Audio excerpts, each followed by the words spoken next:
The bell was an unwelcome intrusion, a shrill tear in the fabric of my meticulously quiet afternoon. I worked from home, a freelance graphic designer who had cultivated a life of minimal human contact. My world was one of Pantone colors, kerning, and the soft hum of my computer. The doorbell was for packages, and packages were the only visitors I ever had. I sighed, pushed my chair back, and padded to the door in my socks, expecting a roll of printing paper or a new set of ink cartridges. Instead, I found him. He was new. I knew the routes, the faces. There was Dave, the weary Tuesday through Thursday guy, and Maria, who always smiled on Fridays. This man was neither. He was leaning against the doorframe as if he owned it, a tablet tucked under one arm. He wore the standard brown uniform, but it seemed different on him. It fit well across his broad shoulders and clung just enough to his thighs to be noticeable. He had a day's worth of dark stubble, and his hair was a mess of black curls that looked like he'd been running his hands through it. But it was his mouth that caught me. It was set in a lazy, lopsided grin that suggested he was in on a joke the rest of the world had yet to hear. "Julian?" he asked. His voice was a low rumble, like gravel turning over. It vibrated in the small space of my porch. I just nodded, my own voice suddenly a stranger. "Got something for you." He turned and hefted a box from the ground. It was surprisingly large, but light. He held it out to me. "Big day." "Just supplies," I mumbled, taking the box. Our fingers brushed. His were warm and slightly calloused, a jolt of unexpected texture against my own smooth skin. The contact lasted a fraction of a second too long, a tiny snag in time. My heart gave a stupid, adolescent lurch. I told it to be quiet. He watched me, that grin never leaving his face. His eyes were a dark, warm brown, and they held mine for a moment before flicking down to the box, and then back up. "Looks more interesting than supplies." I felt a flush creep up my neck. I clutched the plain cardboard box to my chest like a shield. "Thanks," I said, my voice tight. I just wanted him to leave so I could dissect the last 30 seconds in peace. "No problem," he said, tapping his tablet. "Have a good one, Julian." He said my name again, letting it roll off his tongue with an easy familiarity that felt both invasive and thrilling. Then he turned, sauntered down my short walkway, and hopped back into his truck with an athletic grace that seemed unnecessary for a delivery driver. I stood in the doorway, the box growing heavy in my arms, and watched until the brown truck disappeared around the corner. Only then did I close the door, the lock clicking shut with a sound of finality. I leaned against it, my breath catching in my throat. It was just a delivery, a new driver, a fleeting moment of contact. It meant nothing, but my skin still tingled where his fingers had touched mine. I looked down at the box. It was from a company I'd never heard of. Aura and Elm, the label was discreet, elegant even. Probably some new organic soap company my sister had sent me. She was always trying to get me to use things that smelled like dirt and promises. I carried it to the kitchen and set it on the counter. Grabbing a utility knife, I sliced through the packing tape. The cardboard flaps fell open to reveal a bed of black tissue paper. It did look elegant, I had to admit. I pushed the paper aside and my hand froze. Nestled in a perfectly molded foam cutout was not a bar of soap. It was long, sleek, and made of a matte black silicone that seemed to absorb the light. It had a gentle, ergonomic curve and a series of buttons at its base. It was, without a single shred of doubt, the most expensive and technologically advanced dildo I had ever seen. I stared at it. My brain simply refused to process the information. I had not ordered this. I lived a life so monastically chaste that my browser history was a wasteland of font libraries and tutorials on Photoshop masking. I would no sooner order something like this than I would spontaneously learn to fly. I checked the shipping label again. My name. My address. It made no sense. My heart started to pound, a frantic, panicked rhythm against my ribs. This was a mistake. A huge, mortifying mistake. And the man who had delivered it, the man with the gravelly voice and the knowing grin, had held this box in his hands. He had joked about it. "Looks more interesting than supplies." A hot wave of shame washed over me so intensely it made me dizzy. I slammed the box shut as if the object inside might leap out. I had to fix this. I had to return it. I had to get it out of my house. I grabbed my phone, my fingers fumbling as I looked up the company. Aura and Elm, their website was minimalist and chic, all soft grays and muted tones, advertising wellness accessories for the modern individual. It was a high-end sex toy company masquerading as a lifestyle brand. There was a customer service number. I stabbed at the screen to call, my breath held tight in my chest. A polite, automated voice informed me that their phone lines were experiencing unusually high volume and that I should try their online chat feature. Of course. For the next hour, I was trapped in a digital purgatory with a chatbot named Aura, who could only offer me troubleshooting tips and suggestions for compatible accessories. My frustration mounted with every cheerful, pre-programmed response. I felt trapped, a ridiculous secret humming on my kitchen counter, a secret that had been hand-delivered by a man whose grin was now permanently burned into my memory. I finally gave up, slumping into a chair and burying my face in my hands. The silence of my house felt different now. It felt charged, occupied by the presence of this unwanted, intimate object. It was a symbol of a life I didn't lead, of a boldness I didn't possess. And it had been brought to me by him. I couldn't shake the image of his eyes, the way they seemed to see right through me, as if he knew exactly what was in the box and was amused by my flustered reaction.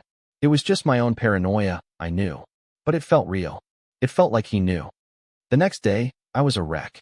I kept glancing at the box, which I'd shoved into a cupboard under the sink, as if it might start vibrating on its own. Every time a truck rumbled down my street, my stomach clenched. I was trying to work on a logo for a new brand of artisanal pickles, but my mind kept drifting. I kept replaying the brief conversation, the brush of his fingers, the low timbre of his voice. I was obsessing. It was what I did. I took small, insignificant moments and polished them with overthinking until they shone with a meaning they never actually possessed. Around 2 in the afternoon, the doorbell rang again. My blood ran cold. I crept to the door and peered through the peephole. It was him. He was standing there, hands in his pockets, rocking back on his heels. He looked more relaxed today, his uniform shirt unbuttoned at the collar. I couldn't breathe. I couldn't answer the door. He was probably just delivering another package, a normal one this time. But my mind screamed, he knows. He's come back about the dildo. He rang the bell again, a longer, more insistent press. Then he knocked. Julian? It's Leo. From the delivery company. Leo. His name was Leo. It suited him. It was a strong, simple name. I squeezed my eyes shut. This was insane. I was a grown man hiding in my own house from a delivery driver because of an erroneous shipment of a sex toy. The sheer absurdity of it was enough to make me want to laugh, or maybe cry. I took a deep breath, unlocked the door, and pulled it open just a crack. Hi, I managed my voice a squeak. Leo's easy grin returned, and it did something unsettling to my insides. Hey, sorry to bother you. I don't have a package today. This is about yesterday's. My stomach plummeted. This was it. The great dildo confrontation of my adult life. I braced myself. My supervisor was flagging some routing errors in the new system. He explained, pulling out his tablet. And your package from yesterday got flagged. The system says it was delivered, but the payment confirmation on the sender's side didn't go through or something. It's all a mess. I just need to scan the barcode on the box again to clear the flag. Do you still have it? Relief and horror warred within me. He didn't know what was in it, but he needed to see the box again. The box that I had shoved under my sink like a guilty secret. Yeah? Yes. Hold on. I closed the door, my heart hammering. I couldn't let him inside. My apartment was my sanctuary, a carefully curated space of solitude. But I couldn't exactly bring the box, and just the box, out to the porch. He'd see the company name. I am overthinking this. He just needs to scan a barcode. He delivers hundreds of boxes a day. He won't care. I took another deep breath, walked to the kitchen, and retrieved the box from its hiding place. It felt heavier now, weighted with my anxiety. I returned to the door and opened it wider this time. Here. I held it out, trying to keep my hand steady. Leo took it, his focus entirely on the shipping label. His brow furrowed in concentration. His proximity was doing strange things to the air, making it feel thick and hard to breathe. I could smell a faint scent on him, something clean like soap mixed with the subtle, warm scent of his skin. He turned the box over in his hands, his fingers tracing the edges. They were strong hands, capable. I watched them, mesmerized for a second, then forced my eyes away. Aura and Elm, he read aloud, his voice neutral. Never heard of them. He found the barcode and aimed his scanner at it. The device beeped. There we go. Stupid system. Sorry about that. He handed the box back to me. Once again, our fingers brushed. This time, I was ready for it, but it didn't lessen the effect. A small, electric spark that shot straight up my arm. It's fine, I said, my voice still strained. He didn't leave. He lingered, leaning against the doorframe again, crossing his arms over his chest. The pose highlighted the muscles in his biceps. I tried very hard not to stare. So, you never told me, he said, his eyes twinkling with that same mischief from yesterday. Was it more interesting than supplies? My face burned. He was teasing me. It was just a casual, friendly joke. But in the context of what I knew was inside that box, it felt like a direct accusation. I clutched the box tighter. It's a gift. For my sister. The lie fell from my lips, clumsy and unconvincing. Leo's grin widened. Right? Your sister. I'm sure she'll love it. He pushed off the doorframe. Well, I'll let you get back to it. See you around, Julian. You too. I whispered and watched him go again. I shut the door and leaned against it, the box pressed to my chest. He thought I was buying sex toys for my sister. That was somehow even more mortifying than him thinking it was for me. I wanted the ground to open up and swallow me whole. And yet, underneath the layers of acute embarrassment, there was a tiny, persistent hum of something else. Something that felt dangerously like excitement. He had come back. He knew my name. He had teased me. And I knew, with a sinking, thrilling certainty, that I wanted him to come back again. The following week was a study in controlled chaos, all of it internal. I had managed, after another excruciating battle with the chatbot, to get a return shipping label emailed to me. The box, now sealed with an excessive amount of packing tape as if to contain its scandalous energy, sat by my front door. All I had to do was drop it off. But I didn't. Some part of me was procrastinating, using the box as an excuse, a fragile link to the man who had delivered it. My work suffered. The artisanal pickle logo looked less farm-to-table and more distress in a jar. I found myself timing my coffee breaks to coincide with the approximate time the delivery truck usually passed my street. I'd stand by the window, mug in hand, pretending to admire my wilting geraniums, my ears straining for the sound of the truck's distinctive rumble. It was pathetic. I was turning into a lonely shut-in from a movie, pining for the delivery guy. Then, on Thursday, he came again. This time, the package was for me, and it was one I'd actually ordered, a thick, heavy book on Swiss graphic design. It was a legitimate reason for him to be at my door. My heart did a frantic tap dance against my ribs. I smoothed my hair down, took a breath, and opened the door, schooling my face into an expression of detached neutrality. Morning, Leo said. He wasn't smiling his usual teasing grin. It was a smaller, softer smile. Got a heavy one for you today. He passed the package to me, and I noticed he was careful this time not to let our fingers touch. A ridiculous pang of disappointment hit me. Thanks, I said, my voice more stable than last time. The offending box was still sitting by the door, and I saw his eyes flicker towards it for a half-second. Still haven't sent that back to your sister? He asked, a hint of the old teasing tone returning. I felt my cheeks heat up. Been busy, right? He nodded, but his eyes were laughing. He shifted his weight. I expected him to turn and leave, to continue his route. But he stayed. The silence stretched, filled only by the chirping of a bird in the tree by my driveway. It wasn't an awkward silence, not really. It felt expectant. You're a graphic designer, right? He asked suddenly. I was so surprised by the question that I just stared at him. How did you know that? He shrugged, a gesture that made the fabric of his shirt pull taut across his shoulders. The packages you get. Art supplies, printing paper, big books with weird fonts on the cover. He gestured with his head toward the book in my hands. Just a guess.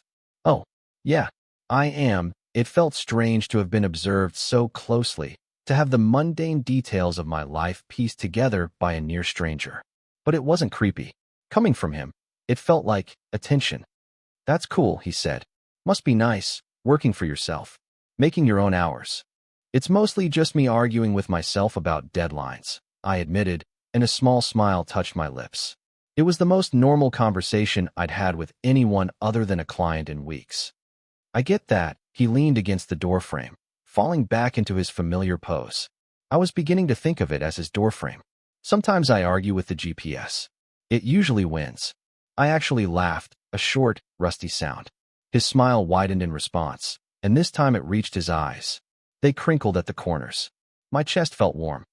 This is it. This is a moment. A real moment of connection. My brain screams at me. Say something. Ask a question. Don't let him leave. Do you like it? I asked, the words feeling clumsy. Driving all day? He considered it for a moment, his gaze drifting over my shoulder into the dim hallway of my house. Most of the time, it's quiet. I get to listen to music, podcasts, see different parts of the city. It beats sitting in a cubicle. He looked back at me. Used to do that. Sales. Hated it. Felt like I was selling little pieces of my soul for a commission. The admission was unexpected, a small crack in his easygoing facade that revealed something deeper. He wasn't just a handsome delivery driver with a flirty grin. He was a person who had made a conscious choice to leave a life he hated for something simpler. I felt a sudden, sharp kinship with him. I had done the same, leaving a bustling, soul-crushing agency to work from the quiet solitude of my home. I know what you mean, I said, my voice soft. I worked at an agency. It was loud. He chuckled, a low, warm sound. Loud is a good word for it. His eyes held mine. And in that moment, the porch seemed to shrink, the rest of the world fading away. There was an understanding there, a shared experience that hung in the air between us. The box by the door, the teasing, the awkwardness, it all melted away, replaced by this quiet, simple connection. His scanner beeped, a summons from the outside world. He glanced down at it, breaking the spell. Well, duty calls. He pushed off the doorframe, and the space between us opened up again. Good talking to you, Julian. You too, Leo, I said, my voice barely a whisper. He gave me one last small smile and a little nod before turning away. I watched him walk to his truck, the heavy book in my arms, the warmth in my chest slowly fading to a familiar ache. I closed the door and leaned against it, the conversation replaying in my head. He had shared something personal. He had asked about my life. He had noticed things. My overthinking brain, which had been running on a loop of anxiety and embarrassment, suddenly had a new track to play, one that was filled with a fragile, terrifying hope. I looked at the taped-up box on the floor. Maybe I'd hold on to it for just a little while longer. A week later, the box was still there. It had become a strange sort of fixture in my entryway, a monument to my own indecision. I hadn't seen Leo. A different driver, a tired-looking woman who didn't say a word, had dropped off a small envelope on Tuesday. The disappointment was so sharp it felt like a physical blow. I told myself it was ridiculous. He had a job, routes changed. It meant nothing. But my house felt quieter, the silence less like peace and more like absence. On Friday, my ancient, temperamental printer finally gave up the ghost. It died mid-job, spitting out a half-printed page with a final, mournful groan. After an hour of fruitless troubleshooting, I resigned myself to buying a new one. The problem was, I needed it immediately. The project was for a major client with a non-negotiable deadline. Driving to a big-box store was my own personal version of hell, but I had no choice. The store was an assault on the senses, fluorescent lights, beeping scanners, and the overwhelming feeling of too many people in one place. I found the printer I needed, wrestled the giant box onto a cart, and made my way to the checkout, my social anxiety simmering just below the surface. As I was waiting in line, a familiar voice cut through the din. Arguing with yourself about deadlines again. I turned, and my heart leaped into my throat. It was Leo. He was out of uniform, wearing a faded gray t-shirt that fit him perfectly and a pair of worn-out jeans. He looked different, softer, more approachable, and yet somehow even more attractive. He was holding a single, sad-looking bag of potting soil. Leo, I said, a stupidly wide smile spreading across my face before I could stop it. What are you doing here? My tomato plants are staging a rebellion, he said, gesturing with the bag. This is my peace offering. He looked at the massive printer box in my cart. Looks like you lost the argument. The printer died. A casualty of war, I said, feeling a surprising ease settle over me. Away from the context of my front porch, of delivery driver and customer, we were just two people in a store. It felt normal. A moment of silence for a fallen soldier, he said, his expression mock solemn. Then he grinned. So, are you going to send that box back, or are you just planning to adopt it? The question was so direct, so out of the blue, that I just blinked at him. He had remembered. Of course he had. The heat flooded my face. I have the label. I just haven't gotten around to it. Too busy with your artisanal pickle logos, he teased, and my blush deepened. He remembered that, too. He was paying an unnerving amount of attention. Something like that. The line moved forward, and I pushed my cart.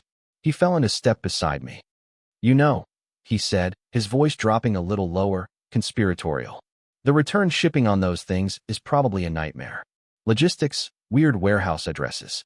Probably easier to just keep it. I stared at him, my mind short-circuiting. Was he flirting? Was this flirting?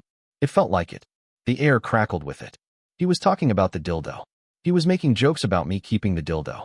My brain scrambled for a witty reply, a cool and casual retort. Nothing came. I don't think my sister would appreciate a second-hand gift. I finally managed, falling back on my flimsy lie. Leo threw his head back and laughed, a genuine, hearty sound that made a woman in the next line turn and look. Right? Your sister. Of course, he was still smiling as I got to the cashier. I paid for the printer, my hands feeling clumsy and disconnected from my body. Leo waited for me, leaning against a display of cheap candy. Need a hand getting that to your car? He offered as I pushed the heavy cart away from the checkout. I think I can manage, I said, a little too quickly. The thought of him walking with me to my car, of the encounter extending beyond the anonymous chaos of the store, was both exhilarating and terrifying. I insist, he said, his tone leaving no room for argument. He easily took control of the cart, steering it toward the exit. My car's over this way anyway. We walked out into the bright afternoon sun. The parking lot was a vast expanse of hot asphalt. I pointed out my sensible, boring sedan, and he pushed the cart right up to the trunk. I unlocked it, and together, we lifted the heavy box and slid it inside. It was an awkward process, our arms bumping, our bodies close in the small space between the cart and the car. I was acutely aware of the warmth radiating from him, the solidness of his shoulder against mine. Once the box was in, we stood there for a moment. The transaction was over. There was no reason for him to stay. Well, I said, breaking the silence. Thanks for the help. Anytime. He leaned against the side of my car, crossing his arms. That familiar, comfortable pose.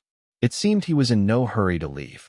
So, Julian, the graphic designer, what do you do when you're not mourning the death of your office equipment? The question was personal, an invitation. My default response was to deflect, to murmur something vague about being busy with work and retreat back into my shell. But looking at him, at the genuine curiosity in his dark eyes, I found myself wanting to answer honestly. Not much, I admitted with a small, self-deprecating shrug. I read. I watch movies. I try to keep my geraniums alive. And how's that going? He asked, a smile playing on his lips. They're staging a rebellion, I said, echoing his earlier words. He laughed again. Sounds like you and I are in the same boat. Maybe we should form a support group for horticulturally challenged introverts. My heart did a little flip. He called me an introvert. He sees me. More than that, he included himself. We. It was a small word, but it felt enormous. This is your chance. Don't let it slip away. I take a breath. It feels like jumping off a cliff. Or we could just get a coffee or something.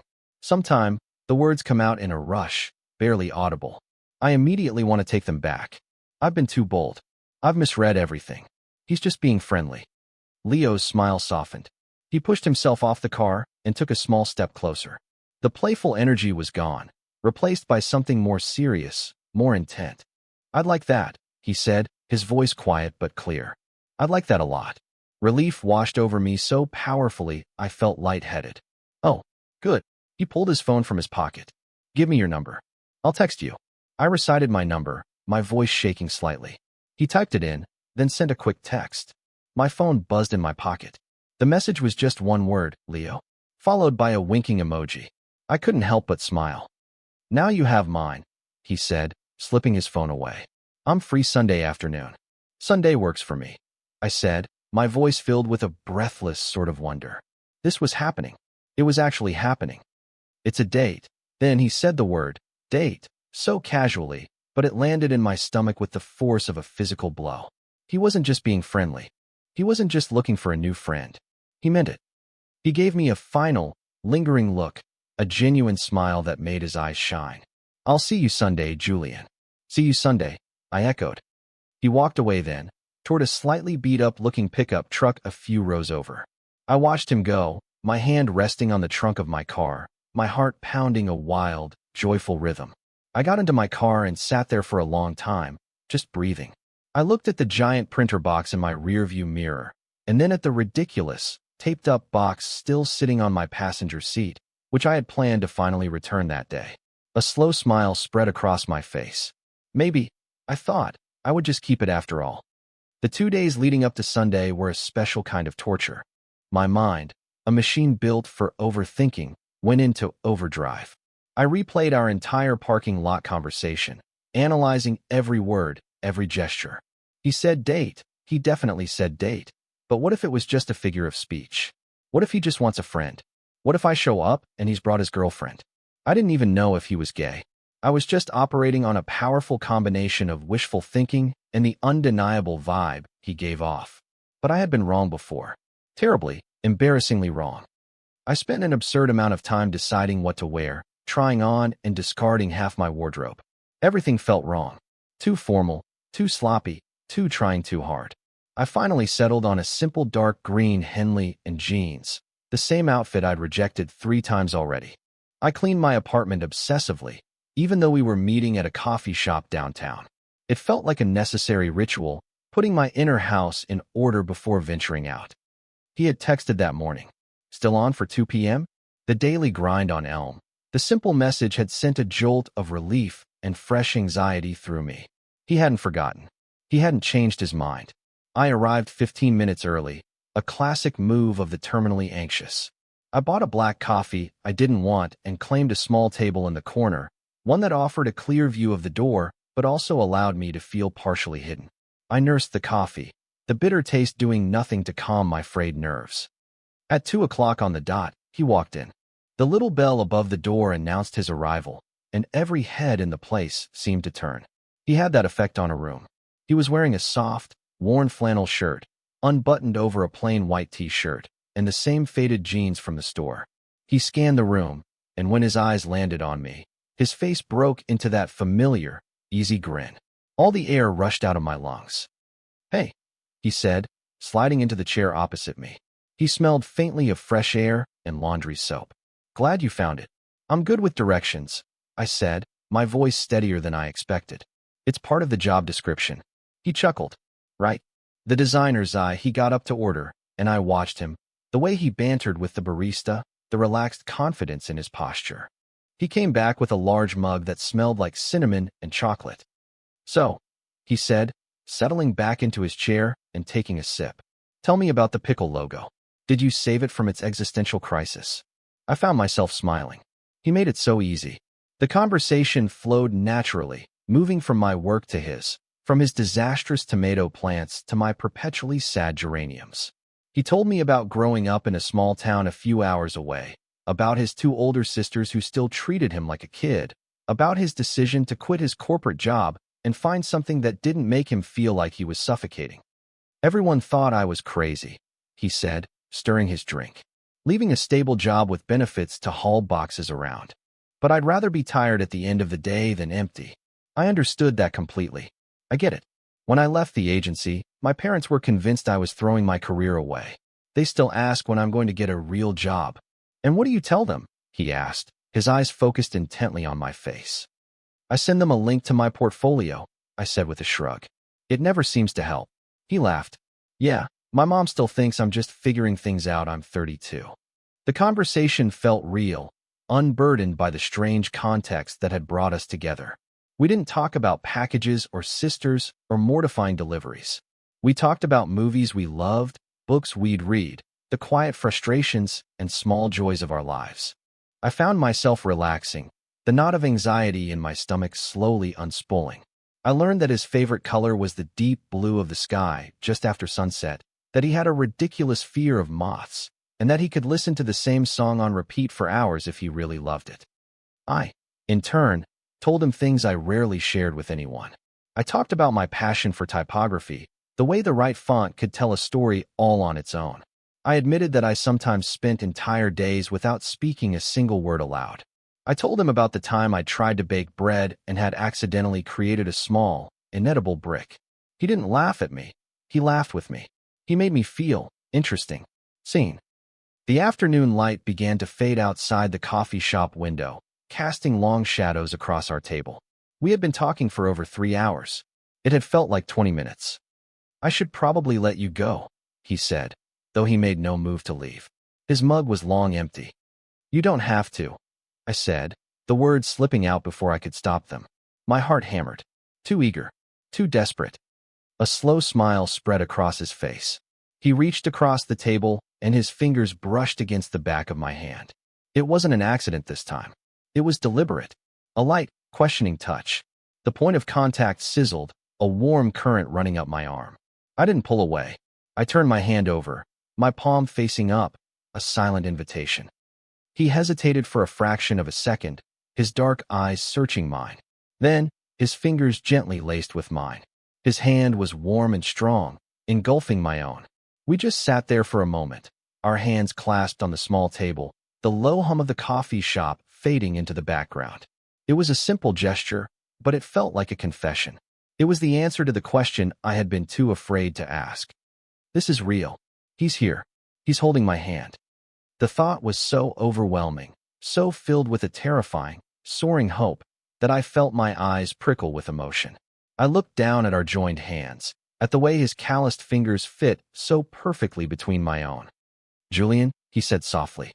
I looked up, meeting his gaze. His expression was open, vulnerable, all traces of his playful teasing gone. I've been wanting to do this since that first day, he said, his voice a low murmur. When you opened the door looking all confused and sleepy, I thought you were the most beautiful man I'd ever seen. The words hit me like a physical force, stealing my breath. No one had ever said anything like that to me. I had never thought of myself as beautiful. I was just Julian, quiet, solitary Julian, who was good with colors and bad with people. I started, but my voice failed. I didn't know what to say. My entire world had just tilted on its axis. He squeezed my hand gently. You don't have to say anything. But I wanted to.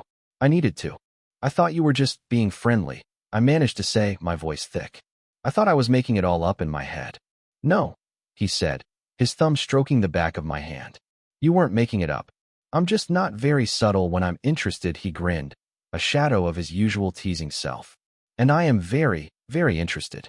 We left the coffee shop a few minutes later, our hands still linked as we walked out into the cool evening air. He walked me to my car, the silence between us comfortable now, filled with all the things that had just been said. When we reached my car, he finally let go of my hand, and I felt the loss of his warmth immediately. He leaned against the passenger door, his hands in his pockets. I had a really good time today, he said, his voice sincere. Me too, I said, and it felt like the most inadequate statement in the world. It couldn't possibly contain the whirlwind of emotion I was feeling. He looked at me, his gaze dropping to my lips for a fleeting second before returning to my eyes. The space between us felt charged, humming with a nervous energy. My heart was pounding so loudly I was sure he could hear it. He was going to kiss me. He was going to kiss me right here in this parking lot. I leaned in ever so slightly, a nonverbal signal of consent, of want. His eyes softened. He took a step forward, closing the distance between us. He raised a hand, his fingers gently cupping my jaw. His thumb stroked my cheek, a feather-light touch that sent shivers down my spine. The world narrowed to this single point, to the feel of his skin against mine, the warm scent of him, the look of intense focus in his dark eyes. I close my eyes. I wait. The seconds stretch into an eternity. And then he leans in, but instead of kissing my lips, he presses a soft, gentle kiss to my forehead. It's chaste, unexpected, and somehow more intimate than anything I could have imagined. It's a kiss of reassurance, of tenderness. He pulls back, his hand still resting on my cheek. I'll call you, he says, his voice a low rumble. I just nod, my throat too tight to speak. He gives me one last, soft smile, then turns and walks away, leaving me standing by my car, my forehead tingling, my entire being alight with a feeling so bright and new it had no name. I touched the spot where his lips had been, a dazed, idiotic smile on my face. The world had changed. Everything had changed, and it had all started with a box I never ordered. He did call. That night, we talked for hours, our voices low and soft in the darkness, as if we were sharing secrets. We talked about nothing and everything. It felt like I had known him my entire life. The days that followed settled into a new, wonderful rhythm. We saw each other every few days. We went for dinner. We took a long walk in a park on the other side of town. We went to a small, independent cinema and watched a French film neither of us understood but pretended to enjoy. With every date, every conversation, the layers of my own self-imposed isolation peeled away. I found myself laughing more, sleeping better. The world seemed sharper, the colors more vibrant. My work improved. The pickle logo was resurrected, and I created something I was genuinely proud of. It was as if a part of me that had been dormant for years had finally woken up. Leo was patient. He never pushed. Our physical affection was limited to holding hands, a hand on the small of my back, long, lingering hugs when we said goodbye. The kiss on the forehead from our first date remained our only kiss. Part of me was desperate for more, but another, larger part of me was grateful for the pace. He was giving me time to catch up, to let my heart and my head align. He was building a foundation of trust and emotional intimacy before moving on to the physical. He was, I realized with a sense of awe, being careful with me. About 2 weeks after our first date, he came over to my apartment for the first time. I had spent the entire day in a state of nervous excitement, cleaning and tidying until the place was spotless. He was going to be in my space, my sanctuary. The thought was both thrilling and terrifying. He arrived with a pizza and a 6-pack of beer, looking as comfortable and at ease as if he'd been there 100 times. He dropped the pizza on the counter and looked around, a slow smile spreading across his face. "It's exactly what I pictured," he said. "What did you picture?" I asked, my heart thumping as I grabbed a couple of plates. "Clean," he said, his eyes twinkling. "Lots of books. A distinct lack of rebellious plants." He walked over to my bookshelf, his fingers trailing along the spines. "And very, very organized." He turned to look at me, his expression softening. "It's nice, Julian. It feels like you." We ate the pizza sitting on the floor of my living room, leaning against the sofa. The conversation was easy, punctuated by comfortable silences. After we ate, he helped me clear the plates, standing beside me at the kitchen sink. The small space felt charged with his presence. I was acutely aware of his arm brushing against mine as I rinsed the plates, the warmth of his body so close to my own. After everything was cleaned up, we migrated to the sofa. He sat at one end, and I sat at the other, a respectable distance between us. He picked up one of my design books from the coffee table and started flipping through it. "This is the stuff you like, huh?" he asked, pointing to a page of minimalist Swiss poster design. "So clean and simple."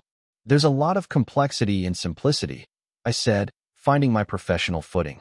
"It's about conveying the most information with the fewest elements.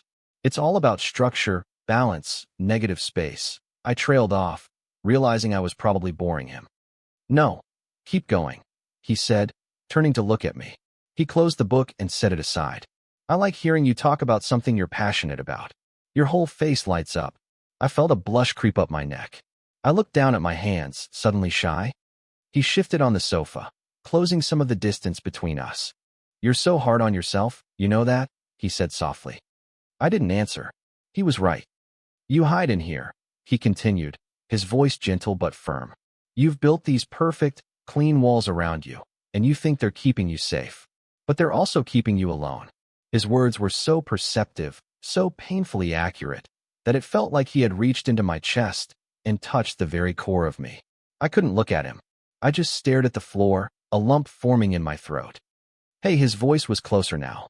I felt the couch dip as he moved right next to me. He placed a warm hand on my knee. "I'm not saying it to hurt you. I'm saying it because I see you, Julian. I see all this amazing stuff inside you that you're afraid to let out." I finally lifted my head and met his eyes. They were filled with a sincerity and a kindness that was so profound it made my chest ache. "Why are you doing this?" I whispered, my voice trembling. "Why are you being so nice to me?" "Because I like you," he said simply, as if it were the most obvious thing in the world. "Because from the moment I met you, I felt this pull, like I just had to know you. And the more I know you, the more I like you." He moved his hand from my knee to my face, his thumb gently stroking my cheek, just as he had in the parking lot. My breath hitched. This was it. The moment I had been both dreading and yearning for. The quiet, safe bubble we had built was about to change. "Can I kiss you, Julian?" he asked, his voice a low murmur. A real kiss this time. I couldn't speak. I just nodded, my eyes never leaving his. He leaned in slowly, giving me every opportunity to pull away. He was still being careful with me, but I didn't want to pull away. I wanted this more than I had wanted anything in a very long time. I leaned in to meet him. His lips were soft, warm, and hesitant at first. It was a question. My lips answered, parting slightly, and the kiss deepened. It was not a kiss of frantic passion, but of slow, dawning recognition. It was tender and deep and tasted faintly of pizza and beer and something that was just Leo. It felt like coming home. It felt like every scattered, anxious piece of me was finally settling into place. His other hand came up to cup the other side of my face, holding me as if I were something precious. My own hands, seeming to have a will of their own, came to rest on his chest.